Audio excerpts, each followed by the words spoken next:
Good morning, dear viewers. Happy Ramadan and happy Ramadan to everyone who's watching us through KTV2.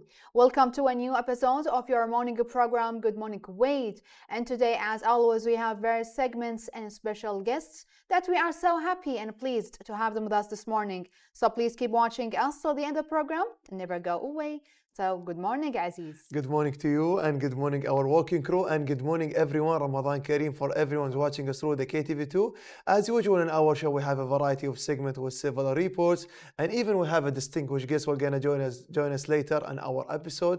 So my co-host Sarah, today when we talk about our program and it's during the holy month of Ramadan and the last 10 days. The last 10 days, we know Ramadan is a spiritual for a cleansing actually and purification for all Muslims all around the world. But the last 10 days and nights carries or holds the more significance as Allah shows His great mercy to all His creation actually. And we actually increase the amount of prayers, du'as, as Aziz, we know that like one of the 10 days we have Laylatul Qadr, isn't it, Aziz? Layal al-Qadr and the blessing days, because that's also Ramadan all about. And usually we have also too many segments, right? We have too many segments and too many reports and also two special guest to your viewers. Don't go away. Let's have this tiny little break and then we'll move on. We are back to our show again. Good morning, Kuwait. Usually in this show, we are already sharing with you a variety of segments with several reports. In the beginning of our show, when we present me and my co-host Sarah, we talk about the last 10 days of the holy month of Ramadan, the spiritual world. Too many people go attending the mosque and to pray for Al-Qiyam, Salat Al-Qiyam, we can said. And even we have also reports about some, like we call task, and even about information about the holy month of Ramadan. Exactly, Aziz. Ramadan is a spiritual time for Muslims as a month which symbolizes actually dedication, reflection, and discipline. Ramadan allows us to shield ourselves from sin through fasting. Through his month, we will actually learn so much actually from it, isn't it? Yes, sure. So our colleague Ahmed Al-Rumh, a Khatib in Al English Mosque in Kuwait, who already will highlight more about the important issue throughout of this month. So let's check it together. We'll be right back again. Alhamdulillah wa salatu wa salam ala Rasulullah ba'd. Brothers and sisters, the month of Ramadan is the month of Quran. Why? Because Allah subhanahu wa ta'ala says, شهر رمضان الذي أنزل فيه القرآن. The month of Ramadan where Allah subhanahu wa ta'ala revealed the Quran this month. When the Prophet Muhammad sallallahu alayhi wasallam was in the cave of Hira, Jibreel came to him and he taught him the first few verses from the Quran. اقرأ بسم ربك الذي خلق. So the month of Ramadan, the month of Quran. The Prophet ﷺ had a stronger relationship with the Quran in the month of Ramadan. Of course, as Muslims, we need to read Quran every day. But in Ramadan, we should do that more and more. So it will be a very nice idea, brothers and sisters, when you read Quran, okay, put a certain chapter for you every day or certain time for you, maybe 30 minutes, 40 minutes, some time to read, some time to understand the Quran. I like to mention some of the virtues of the Quran and some of the manners when you read the Quran. Number one, when you read the Quran, the Prophet ﷺ mentioned that for every letter, Allah will give you one hasana. And this one hasana will be multiplied 10 times. Imagine if you read Bismillah ar-Rahman ar-Rahim, Alif Lam Mim, 3 letters, Allah will give you 30 hasana. Allahu Akbar. Number two, the Prophet ﷺ said, خيركم من تعلم القرآن وعلمه. The best among you, those who teach Quran and also those who learn Quran. Allahu Akbar.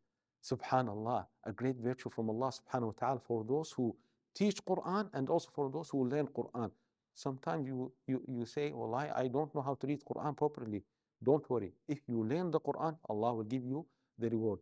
And also, another hadith, the Prophet sallallahu alaihi wasallam mentioned, those who read Quran professionally, they will be safar al-kiram al-bara, with the honor angels. And those who read Quran with difficulty, يتتعتع فيه. What is the meaning of يتتعتع فيه? It means very difficult. You need maybe 5-6 minutes to read only one page. Allah subhanahu wa ta'ala will give him the reward double. Allahu Akbar. Why? Because it is difficult for you to read the Quran. Also, one of the very important virtues of this Quran, the book of Allah, the word of Allah subhanahu wa ta'ala, the Quran will reading the Quran will protect you from the shaitan. When you read the Quran, the shayateen, the devils will be away from you. When you read the Quran, Allah will expand your chest. You will feel the tranquility, peace, secure, subhanallah, when you read the Quran. And there are many virtues of the Quran. Also, I like to mention some manners when you read the Quran. Number one, when you read the Quran, you start with saying, A'udhu billahi minash shaitan ar-rajim. Another point, when you start a new chapter from the Quran, you start with Bismillah ar-Rahman ar-Rahim. Except Surah At-Tawbah, there is no Bismillah ar-Rahman ar-Rahim at the beginning. And also, when you read the Quran, try your best to be in a state of tahara, purity. And if you touch the Quran, it is compulsory to be in a state of tahara. Also, another thing, brothers and sisters, another manner or etiquette of reading the Quran, don't try to disturb reading the Quran by looking at your mobile and checking your messages. Try to stop your mobile, to keep it silent, and to focus on the Quran. And also one of the manners and etiquettes of the Quran, to understand the Quran. And this is one of the most important points when you read the Quran. Let's know what Allah subhanahu wa ta'ala is telling us. You read the Quran, of course you read it in Arabic, but maybe you are not Arab. You don't know what are the meanings of these words. You need to seek knowledge. What are the meanings of the Quran? Also, one of the etiquettes of reading the Quran, and this is very important, the Prophet ﷺ used to live with the Quran. His emotions, his feelings with the Quran. When he reads something about paradise, the Prophet ﷺ used to stop and he was asking Allah subhanahu wa ta'ala to grant him paradise. When he reads something about the hellfire, he was seeking refuge in Allah subhanahu wa ta'ala to keep him away from the hellfire. When he reads something about the names of Allah subhanahu wa ta'ala, the greatness of Allah, he used to say, Subhanallah. So this is the meaning, to live with the Quran, your emotions, your feelings with the Quran. We ask Allah subhanahu wa ta'ala to accept our fast and our charities. Jazakumullah khairan. Assalamu alaikum wa rahmatullahi wa barakatuh. We are back to our show again. Good morning, Kuwait. Now we're moving for our first interview segment. So we spoke about the Society for Human Excellence. It is a charitable developmental association that cares about people wherever they are. It have been already working since it was already endowment of Al Ghanim and Al Uthman Mosque in 1991 AD. And until now, it's already achieved, has not been already interrupted. It's already continuing all the time. So the association projects are focused on several areas, and of which already the educational sector, where the association won the regional lead in the education system in emergency situations with its project for the Syrian refugees, and also Lebanon and Syrian interior through Kuwait charity schools, which already number 27 schools, or by development that system through the qualification diploma teachers in emergencies, and a project to design remedial already program for learning. So let's welcome today, and already pleasure, Mr. Engineer Khalil Ibrahim Al-Hammadi, Vice Chairman of the Board of the Directors of the Humanitarian Excellence Association. Hello and Ramadan Kareem. Ramadan Kareem to you and to all viewers, inshallah. You're most welcome, and thank you so much for joining us today in our show, Good Morning Kuwait. It's already our privilege, and thank you so much for joining us today. We'll talk about this amazing association for more than 30 years. Too many things happening, too many achievements. But today we'll focus more about the education. Education already playing an important role for all the generation. Why talk more about the education pillar? First, salam alaikum, and to you and all viewers of Kuwait KTV2. Actually, Humanitarian Association has a different role and activities. One of the main activities which we think that it is the role of our association is education. From education we return the future and hope, and also the happiness to a lot of people who has lost it. When you go there and you see a lot of people, a lot of children playing in the street, in the darkness, without any future, without any hope in his life. So once you return that to him, it will be very nice for him. Nice. That's why it's like it's all in the sake for the humanitarian. Yeah. You say already like people who maybe they don't have a future, especially the next generation. Yes. And you do something for him, just give him the education. It's we call it the key for the key and the key for the success, because education is the most important pillar in all our society. When we mention about the society, let's talk more about the social responsibility, the role of the association. Yeah. What do you want to elaborate to us? Yeah, I want to elaborate on the education also. Okay, sure. Education, when we used to assist the refugees and the camps, and we give them all different aids. We build the camps, we give them food and all these things. But we saw a lot of children, they don't know how to write their name. They don't know how to pray also. They doesn't know anything about learning and teaching. Since they moved from their country to those camps, they did not learn anything. So we said we have to teach those people and build the school. So we have in Lebanon, we have almost 15 schools. Okay. We have almost we have educated maybe 60,000 students. Very nice. From kindergarten up to the university now.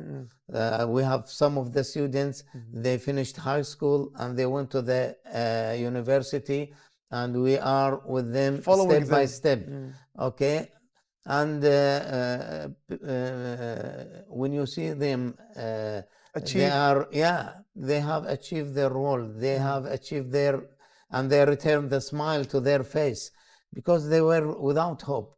So that's why we have concentrated on this. Also inside Syria. Inside Syria, we have almost 13,000 students, and we have built about 4 schools. Nice. And we have refurbished almost 20 schools in Idlib, Afrin, and all those. And also, I noticed you have also campaigns there. Yeah. We have several campaigns which we have achieved and built. It contains houses, mosque, hospitals, and also school. The main thing is the school. Yes. So all those students in the camp, they can go to the school and have their learn and teach. Our working crew already put in the 3 boxes about some glimpse about the centers opening for the center. Yeah. So we'll talk about the center later and the departments inside. But because you mentioned in the beginning about in the off-air, we talk about the earthquake already happened for our friends from the Republic of Turkey, and you talk about the refugees campaign, Lebanon and Syria. Let's talk about the earthquake. What about the humanitarian service already aiding with them? Yeah. Once we heard about this catastrophe, the earthquake which happened to our neighbor Turkey and North Syrian, we have provided all several aids. Also, all Kuwaitis, they had a big campaign, and they made a big charity to their brothers inside Turkey and North Syria. So we have built tents. We have given them daily basis food and clothes, and also blankets, all different aids. Also some medicine for them. We have transferred some medicine, and also we bought medicine, and we assisted some hospitals. Also, we have transferred some of our schools. Your schools? Yeah, our schools. So they became a campaign for those people who has lost their houses. They don't have houses. They are on the street. So we had to do something for them. We have a lot of houses, so our schools, so we have converted them to a campaign for them. Nice. So it's like we can say our guest today, distinguished guest, I see from your eyes you are very proud. Yes. You're proud about your colleagues, about the people who's working with you. Yes. Now it's time we'll talk more about the center. I see in the 3 boxes the working crew preparing the Center of Civilization Communication. Yeah. Let's talk more about this center, what you are providing, the departments. Yeah. I see too many students already, like it's like a school. Yes. Okay, the center of our global civilization interaction, we have 8 main centers on the world, and we are communicating with almost 34 centers. 34 centers. Yeah, we have in Italy and in India, in China, in different type of the world. We have a center there where a lot of people been converted to Islam. Also, we want to help people to understand Islam the religion and remove all the fears about Islam and our we can our say the prophets. Islamophobia, Because actually today maybe we will invite we have invited from Italy one of our members in Italy, Professor Sabrina, and she is one of the key people there in Italy. She has made a book for almost 24 one of the famous people who converted to Islam. Some of them singers, or some of them they are public figures. Yeah, they are very famous people. Everybody. One of them is Dr. Sabrina. She wrote about herself, how she has converted to Islam. And this is a very nice book. Everybody will read it. He will remove that Islamophobia from him. So this is the main role of us, is to remove the Islamophobia. We want people to understand the truth of Islam. We want them to know about our Prophet, how he has distributed the peace in the world. This is the main role of us in the all those associations. We have books. We translate books to different languages. You have campaigns, you have centers, and always you have like certain events during the year, right? Yeah. What about the important event, like people wants to know who's watching us through the KTV2? Yeah, we have every year we gather all those people from different centers where they can explain about what their activity and what they are doing and how people they are responding to them. Also, we have places where we are give Quran to people, and also to any person who convert to Islam, he need to learn about Islam. So we have certain school where we teach them Arabic, and we teach them how about everything about Islam, about the Sharia and everything. Nice. And also later, my co-host Sarah will gonna interview the Professor Sabrina. We'll talk more about her journey, how she already converted to Islam. And I recommend everyone who's watching us through the KTV2 to tune in the show, so to know more about our distinguished guest. Now, because we are now in the holy month of Ramadan, this blessed month, the days for Quran, the days for the Al-Qiyam prayers. So what about the campaigns, the events you are doing in the holy month of Ramadan? We have campaigns outside Kuwait, and also we are working inside Kuwait. Inside Kuwait, we have the tables of foods to all fasting peoples in different mosques on daily basis. And also we give the basket of different foods to the people. This is on daily basis inside our association. There are a lot of people from inside Kuwait. They are coming, visiting our association, and we give them the aids. Also, we have made a contract to some of the companies that's through a voucher. He can take the voucher from our association, and then he go there and buy everything he needs. Nice. And also we have for the Eid. We want to give the happiness and the smile, the joy, happiness for them. Yes. Yeah. So that's why we gave also a brochure or vouchers for a person who wants to buy for his kids during Eid. Also, we have inside the mosque, we have speech, and we have some khutab inside the mosques. so we can teach a lot of people about the holy month of Ramadan. about the holy month of Ramadan. You see, Yeah. and we see all the time, like for the good thing about the holy month of Ramadan is the abundance of good deeds and also blessings. Yes. And that's why you do like an amazing effort job for your association. We're very proud of you. More than 30 years for achievement, development, and even sharing the beauty about Islam. So now we reach the end. We can say all the time that good times run very fast. We didn't fill the time. Do you want to say any last word, any brief to the dear audience? Any brief? Yeah, I want to tell all the audience that your money in a safe place.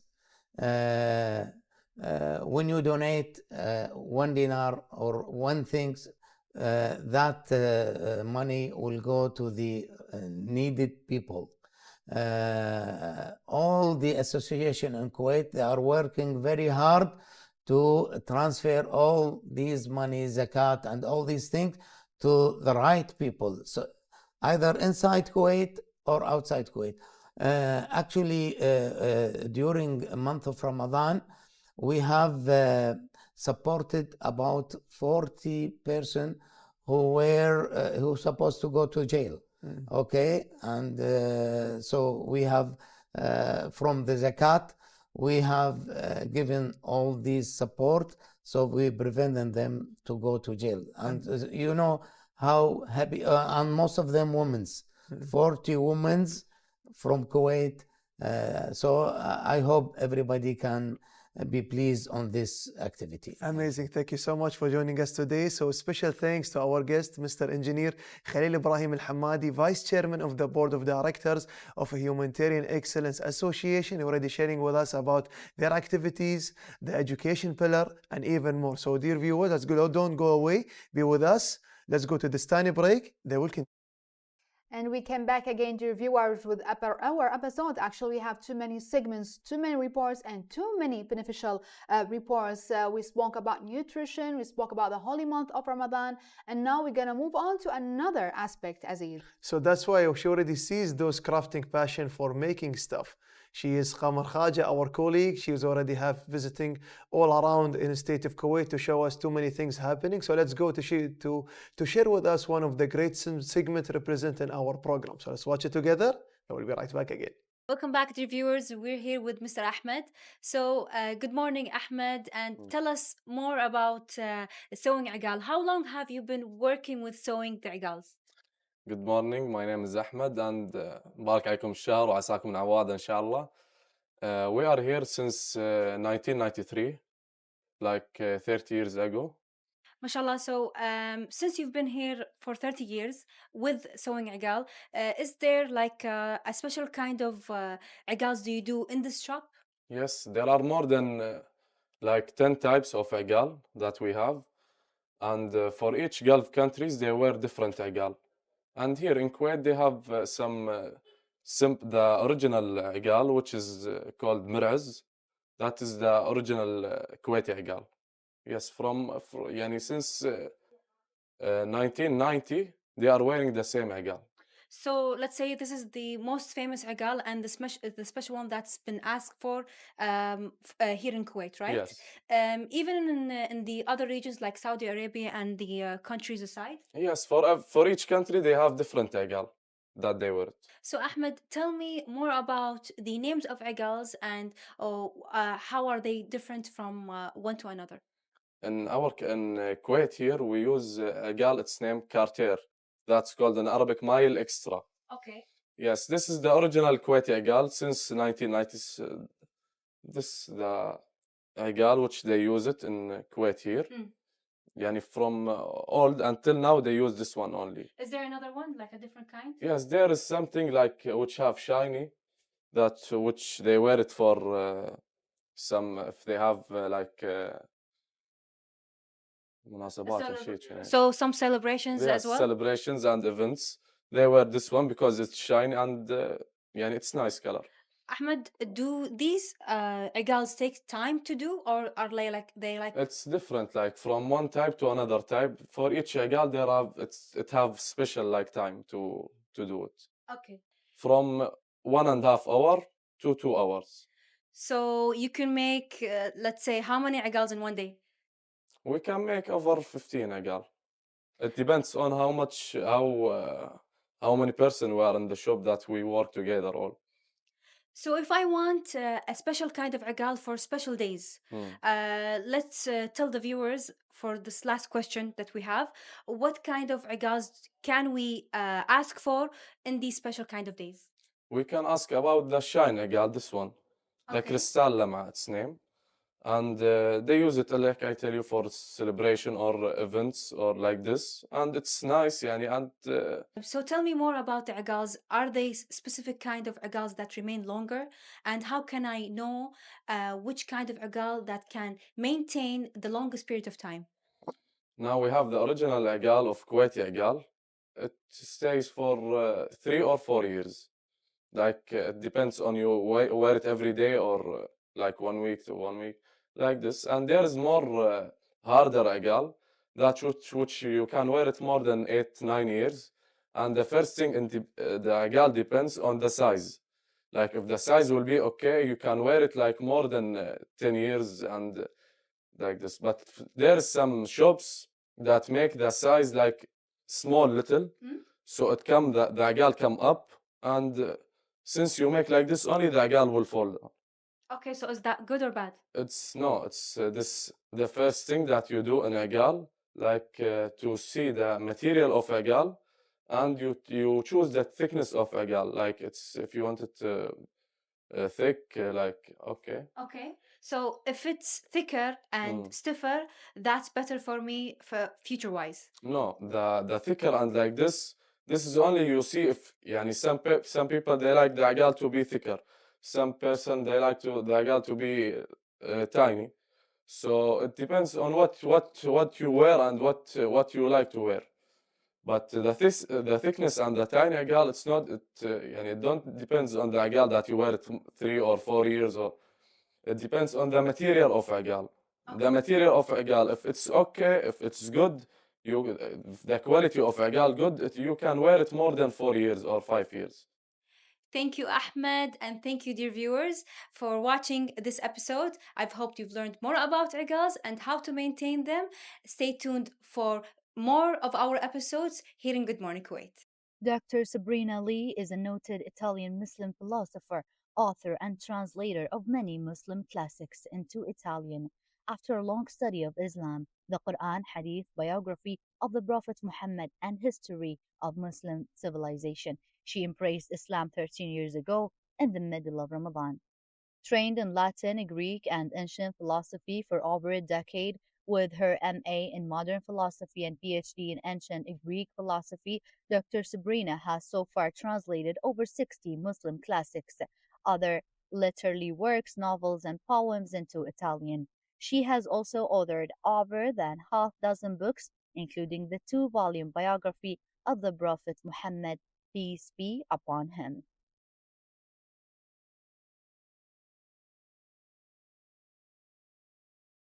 And we came back again, dear viewers, with our second interview segment with our special guest for today. The Association for Human Excellence has taken care of the refugees and giving them great care in terms of the humanitarian responsibility that Kuwait has assumed upon itself to be a pioneer for this responsibility. So it helped thousands of displaced persons and refugees and provided tents for them. As for the foreign project sector, it has spread in several countries, including Bangladesh, Somalia, Benin, and East Africa, through projects of digging wells, building mosques, building schools, medical clinics, sponsoring orphans, and sponsoring science students. To talk more about this topic, let's welcome together our dear guest, Dr. Sabrina Lee. She is a director of the Global Center for Civilization Interaction at Europe, affiliated for the Humanitarian Excellence Association. So, hello and good morning, Dr. Sabrina. Good morning. We are so happy and pleased to have you with us in Ramadan and in Good Morning Kuwait show. Thank you very much for the invitation. It's an honor to be here with you and to be in Kuwait, it's always a great experience. You are most welcome, Doctor. So first you. of all, before we enter into our topic, let's have a glimpse about your life, Sabrina. So could you please introduce yourself to our dear viewers? So my name is Dr. Sabrina Lei. I am Italian. I'm born in Rome, and I'm actually based in Rome. I'm married, and I am the director of Tawasul Global Center for Civilization Interaction in Europe. Yes. And my background is in philosophy. I have a PhD in ancient philosophy. And I know especially a specialization in translation from ancient Latin and Greek. Mm-hmm. I converted to Islam around 16 years ago. Yes. And from there I start my journey, which is personal, but it is also social. Yes. That's amazing. It's actually a long time, 16 years ago that you converted to Islam, but I'm going to say congratulations. Thank you. So Sabrina, give us how actually you have that, let's say, the spark or that feeling or the guidance to convert to Islam. Can you please tell us your story about that? So that I born in a Catholic environment, and I went to Catholic schools since I was a child. But slowly, this is most of the Christian who convert to Islam, they have this experience. Growing up, I started feeling that something was lacking in my previous religion. Mm-hmm. So I was searching for something more rooted in pure monotheism. Yes. And going on in studying also the history of the early church and the history of Christianity itself, I understood that there was a difference between what usually Christians now profess and what was at the beginning the original message of Isa, peace upon him. Mm-hmm. So, but unfortunately, that time didn't have any instrument to understand what was lacking. So, because in the knowledge of Islam in Europe when I was quite young was almost nothing, and it was shaped by Orientalist view. So it was very difficult with someone who want to approach Islam in a very natural way, just even for the sake of knowledge. Yes. And it was almost impossible because of the prejudice, all the bias that they were on the life of the Prophet, peace upon him, on the message of the Quran, were too much for somebody who did not have any knowledge. Yes. So it was difficult for that time. So later in the stage, I actually, when I was the last year of my PhD, I actually met some Muslim. They were in the university with me. So we started sharing some views. I was actually a bit prejudiced in a way because I grew up in that environment. So I did not think that Islam was going to give me the answer. Yes. But then slowly, through knowledge, they gave me some books. They gave me the reconstruction of religious thought in Islam by Muhammad Iqbal, and actually this was a very important step for me because as a philosopher by training, Yes. I find it quite amazing how Muhammad Iqbal is capable to make the Quran, the Holy Quran, also dialogue with the Western philosophy. For me, I was quite astonished.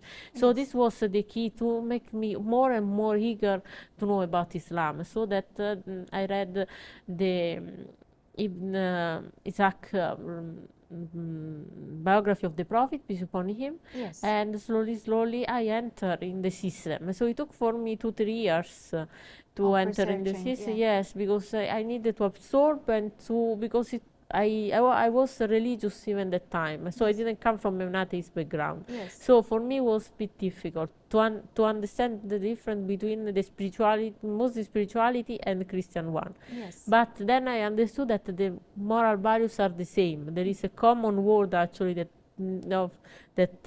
because they come from the same roots in a way. Exactly. And then I understood that what I was professing as a Catholic was a kind of a very imperfect Islam. So in a way, because it's that, but I don't want to, and then I find That's the why. fulfillment of my faith, of also my spirituality Yes. in Islam. So when I previously convert, you were Catholic Yes, before exactly. Yes, like yes. converting to Islam, and as you mentioned, we have some similarization actually between Christian religion and Islam religion, and for sure you have that belief in your heart. You are believing in something. For sure you are believing in God, but actually you have, because of your studies, because of studying philosophy, and you have so many questions. That's actually the guidance, the main guidance of that, Dr. Sabrina. So I'm pretty sure in the first stage in your conversion to Islam, actually, for sure you have to face too many difficulties, especially maybe let's say the people all around you, your family, your friends, your neighbors, the whole country actually you are living in. You're originally from Rome, isn't it? Yes, exactly. So let's tell us about, let's say, the feedback once your family received that you convert you to Islam. So at the beginning, of course, everyone is quite astonished because they don't know much about it. What they know is not very positive. This is due to the media projection, which is very, very strong. Especially 15 years ago, it was very strong. Yes. Islamophobia was not spread as now, but still there was a lot of prejudice because there is a long history of prejudice in the relation between Islam and the West. So people carry it subconsciously. And now that when people are reverting to Islam in Europe, all these things that they were in the subconscious, they are coming on the surface.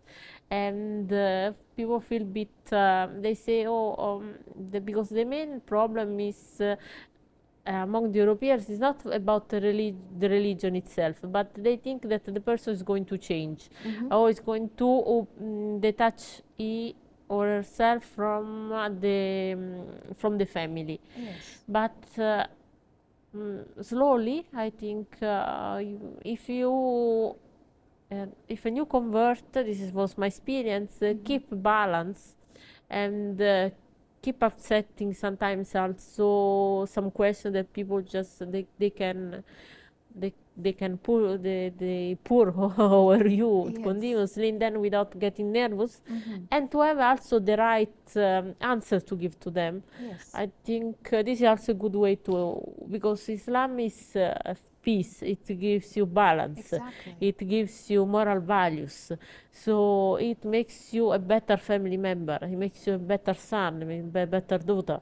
So when your family see it, they appreciate. So this is my case. So my family, even when they are not religious in that way, we were discussing also even before, when I was Yes, Christian, yes. about religion. They don't, but they start appreciating very well now the moral values of Islam. And then I Yes. think when you appreciate the moral values of Islam, this is, I think, the first step.